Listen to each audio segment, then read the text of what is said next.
ስቆምም ዑመር ኢብኑ አብዱልአዚዝ ነበርኩ። ስቀመጥም ያው ዑመር ኢብኑ አብዱልአዚዝ ነኝ። ወላሂ ለካ ወደ አንተ ነው እየተገፋሁ የመጣሁት።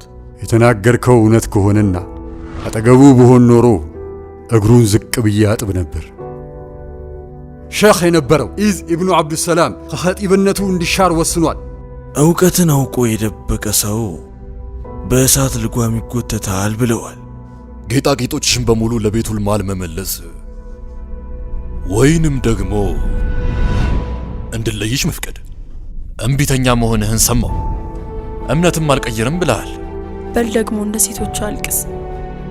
እንደ ወንዶች መከላከል አልቻልክም። ወላህ ደሙን ነው የማጠጣችሁ፣ እኔን አያርገኝ። ወላሂ ምንም አይነት ግድያ ብትገድለኝ በአኺራ ደግሞ አላህ አንተንም እንደዚሁ ይገድልሃል። ስለዚህ ለአንተ ለራስህ ብትመርጥ ይሻላል ሐጃጅ። አንድ ሰው ካበሳጨህ ደግሞ ቅጣቱን አዘግየው።